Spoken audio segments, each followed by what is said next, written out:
one nation, one vision, one identity. Meri Pehchan, Mera India. Wise words by Mahatma Gandhi ji.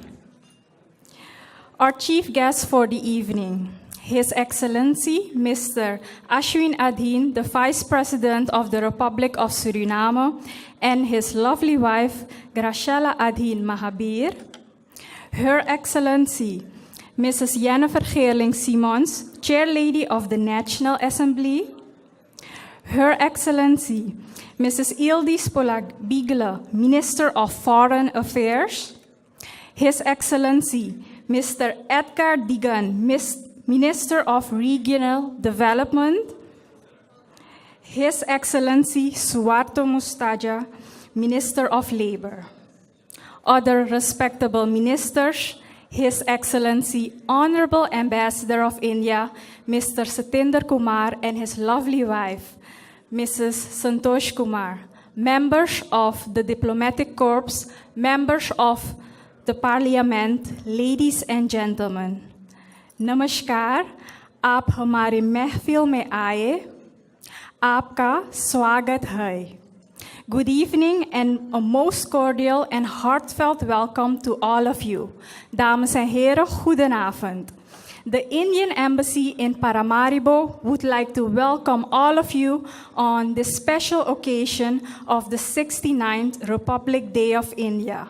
My name is Varsha Ramratan, and I am most delighted to be your Master of Ceremonies for tonight. राष्ट्रगान देश को एक सूत्र में बांध देता है. We salute our ancestors who have the same roots. We salute the national anthems of Suriname and India. Ladies and gentlemen, we kindly request you to rise for the national anthems of Suriname and India.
Thank you so much, ladies and gentlemen.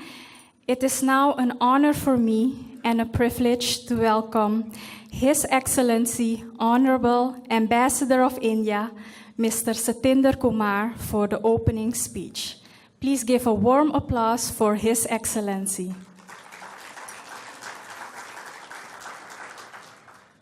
On this day, 69 years ago, India became republic. On this day, people of India accomplished the tremendous task of giving themselves the constitution that would unite the legendary diversity of India. This is a day for every Indian to celebrate India becoming sovereign, democratic republic. And this is the day for us to cherish our republican values. It is my great pleasure to welcome you all, and I thank you for joining us for this celebration. The framing and adoption of the Constitution is among the greatest milestones in the history of India. Republic Day is an occasion to recall the contribution of every stakeholder in the nation building. Contribution of the farmer who grows food for the republic, of the doctor who heals the republic, of the nurse who tends to the sick, the scientist who innovates for the republic, of the scientist and the technologist who puts the republic on a higher trajectory. Contribution of all these stakeholders to the growth story of the young Republic of India is remarkable. Democracy, demography, and dynamism given to India by the Republican values is shaping the destiny of India. These strides taken by India are also contributing towards economic growth and globalization. According to the latest IMF data, India's economy is projected to expand by an average of 7.9% a year for next 5 years, thus making India among the fastest growing major economy for a longish haul. Technology and digital revolution, creation of broadband highways, e-governance, electronic delivery of services, and our strong commitment to fiscal consolidation and progress on microeconomic reforms are being seen as the levers of growth. The nationwide goods and services tax will enhance the ease of doing business and see parts of the informal economy move to the formal sector. We also expect the government to make progress on enhancing the ease of doing business by improving physical infrastructure and liberalizing some regulations on foreign direct investment. India's path to progress is reform, perform, and transform. The transformation, according to the President of India, is also for building a better world, a world at peace with itself and at peace with nature. This is the ideal of Vasudhaiva Kutumbakam, of the world being one family. This ideal is felt in the every texture of the Constitution of India. The principle of compassion, of assisting those in need, of building capacity of our neighbors, or even of those further away, underpin Indian values. The Indian growth story treats the path of our ancient values of universal brotherhood. Speaking on the theme of creating a shared future in the fractured world, Prime Minister Narendra Modi at Davos recently also echoed the same sentiments of value sharing. He identified climate change, terrorism, and increased self-centeredness as the 3 challenges the world must address. He exhorted the world leaders, and I quote, "Glaciers are receding, the Arctic ice is melting, islands are going underwater or are about to, heat and cold, excessive rain and drought, effects of extreme weather are seen everywhere. We should have shared our divisions and united to tackle the challenge, but we must ask honestly if we have done so. Everyone says climate emissions must be reduced, but how many developed countries reach out to developing nations with the technology required to do so? The other big challenge is terrorism. He said, you are familiar with the impact of terrorism, all I want to draw your attention is that just as dangerous as terrorism is, even more so is the false distinction made between good terrorist and the bad terrorist. Another very dangerous thing is the trend of educated young people from prosperous families joining terrorism. The third challenge is increased self-centeredness around the world. Globalization around the world is shrinking. Everyone talks of an interconnected world, but the shine of globalization is reducing. We must see if the global organizations created after World War II reflects the new dynamism of the world today. Some world powers don't just want shun globalization, but they want to stall it. An example of this are new tariff barriers. Ladies and gentlemen, India's international relations under the dynamic leadership of Prime Minister Modi have evolved to an unprecedented high. Prime Minister of India has visited 18 countries in last 1 year, in fact 33 in last 2 years. He has met the head of governments, the head of states worldwide, and has received more than 70 world leaders, including foreign ministers and the head of state and the government in last 2 years. And as I speak here, the heads of government of the and heads of the state of the 10 ASEAN countries are in India to deliberate on shared values and common destiny. Cooperation on civilizational linkages, political, economic, and cultural security, connectivity, aviation, maritime, and sustainable development is being discussed. Our warm and friendly relations with Suriname continue to be on high trajectory following Your Excellency's visit to India in January 2017 and your meeting with the Prime Minister Modi. The attendance of 9 members of parliament from Suriname in the PIO Parliamentarian Conference in India on 9th January this year further consolidated our relations and provided the opportunity to evolve relationship of mutual interest, including tourism, entrepreneurship, food security, and capacity building of Suriname.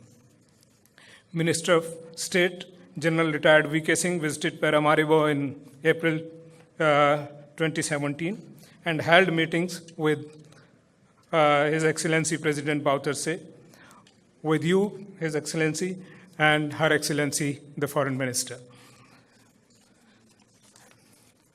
India announced $30 million as line of credit to Suriname. 3 MOUs were signed in the areas of visa waiver for holders of diplomatic and official passport, work plan of joint working group on agriculture, and Suriname Bureau of Standards and the Indian Bureau of Standards. Visit of His Excellency Gilmore Hoofdraad, Finance Minister of Suriname, to Mumbai in September 2017, and his meetings with the representatives of various chambers of commerce and potential investors in oil and gas, mining, gold and solar energy should open opportunities for Indian investment in Suriname. Suriname has the unique and special place in optimizing India's expertise in traditional medicine system. The seminar on traditional medicine inaugurated by Your Excellency on November 10, 2017, which was attended by Ayurveda expert Dr. B.R. Patel from India, is a reflection of sharing of heritage and diaspora connections. India's grant assistance of $150,000 to the Maravian flood victims, community development projects to the Bureau of First Lady of Suriname, and the line of credit proposals under processing are reflective of our commitment to the development assistance to Suriname. Under Buyer's Credit Program of Exim Bank of India, a credit line of $8.49 million has been extended for upgrading the Wageningen pump station. In 2017, 35 Surinamese have received fully paid capacity building training courses under ITEC program. We are also processing 5 fully paid undergraduate and postgraduate academic programs under cultural exchange program of the Indian Council of Cultural Relations. And as I speak here, 6 young men and women of Suriname are proceeding to India on No India program tomorrow, I think. Ladies and gentlemen, I wish to convey my sincere thanks to all of you for joining us today.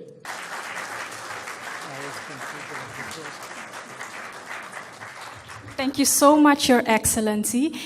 I am deeply honored to welcome now His Excellency, the Vice President of the Republic of Suriname, His Excellency Mr. Ashwin Adhin, to say a few words as well. May I have a warm applause for Mr. Ashwin Adhin. I am honored to address you today on the occasion of the 69th anniversary of India's Republic Day. Our forefathers from India have contributed to the road to our present status quo as a nation. Surmounting the ill effects of colonial times, the Republic of Suriname and India have chosen the road to a healthy interdependent relationship where difference in size is superseded by quality-based initiatives. We cannot look at Suriname today without observing the strong presence of Indian descendants in the mosaic of Suriname's demographic reality. Surinamese of Indian descent have penetrated at all levels of socio-political as well as socio-economic and cultural life. On the 5th of June, it will be exactly 145 years that the first Indian immigrants arrived in Suriname. I refer to the preservation of the Hindi language as a living language, and thereby the creation of Suriname Hindi, Suriname Hindustani we call it, to communicate with each other, as well as the creation of typical Surinamese sounds through Baitagana music and other kinds of music, which are just a few concrete examples of the engagement of the Surinamese of Indian descent.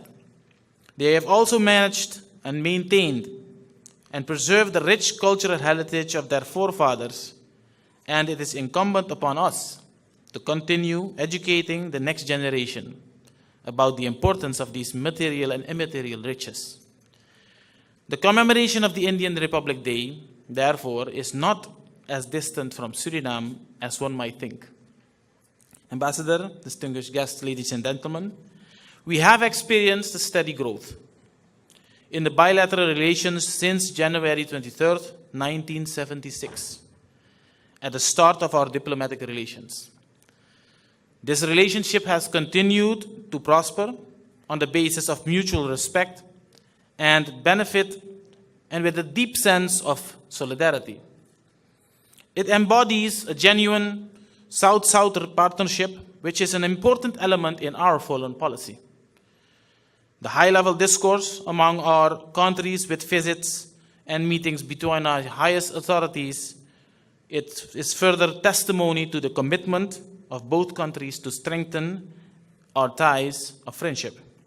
As we are keenly awaiting to welcome His Excellency Ramnath Kovindji, President of the Republic of India, later this year, we can say with confidence that the bilateral relations with India are developing positively to the mutual satisfaction of both parties involved. Excellency Ambassador, ladies and gentlemen, India's role in global geopolitics and the maintenance of world peace is recognized as crucial, especially its role within the BRICS. As you said yourself in the concept Vasudhaiva Kudumbakam, your own adagium says, Sarve Bhavantu Sukhina, may well-being be to all, and well-being come to all. The importance and influence of the BRICS countries is in reshaping the existing global economic governance framework will be to the benefit of developing countries. We will therefore continue the constructive collaboration in international fora on issues of mutual concern. Multilateralism is crucial for the countries of the South, global South, to address matters, in particular matters which transcend national borders and jurisdictions. In closing, Mr. Ambassador, the Republic of Suriname as it seeks to diversify its partnerships and its economy. Partners such as India are crucial to achieve the desired outcome, mainly in the fields of foreign direct investment, agriculture, and technology. The government of Suriname values its diaspora, including the Indian descendants. Only this week, with support of the International Organization of Migration, a diaspora assessment workshop was completed. Also, we will be launching our diaspora website in French Guiana. Similar launches have been done in Holland and Miami. So, Excellency, please convey, on behalf of His Excellency Desiree Delano Bouterse, the President of Suriname, and the government and the people, the warmest congratulations and best wishes to His Excellency Ramnath Kovind, the government and the people of the Republic of India. I thank you. Thank you so much, Your Excellency. May I have your kind attention now for a special occasion for the official toast.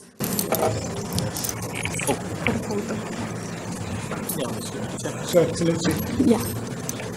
for the friendship to the people of India and Suriname, Yes, sir. and health and prosperity of Suriname and India. Thank you so much. May I have a warm applause, ladies and gentlemen, for the Ambassador and the Vice President of the Republic of Suriname.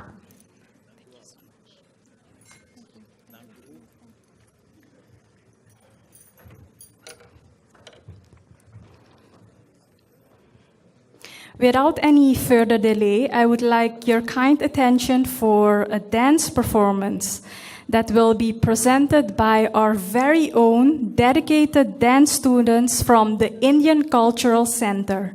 They will perform on the song Desh Rangila, meaning my country is full of vibrant colors. Incredible India, the land of fascinating legends, moral lessons, festival, music, and dance. This song is choreographed by the dedicated and talented dance teacher, Srimati Savita Devakar from the Indian Cultural Center. May I have a warm applause for our very own Bhagwandin Shanita, Tulsi Anjali, and Thakur Vanshika.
Dames en heren, we zijn nu aan het einde gekomen van het formeel gedeelte van het programma.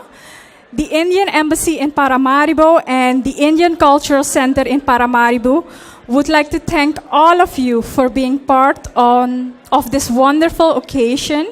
We are very confident that this evening created a bigger bond of love for our countries, Suriname and India. Our personal thanks and appreciation to all of our guests who could spare some time of their valuable time being with us. We are delighted to invite you now to join us for the reception in the main hall. Ik dank u hartelijk voor uw aanwezigheid en bij deze wordt het formeel gedeelte afgesloten.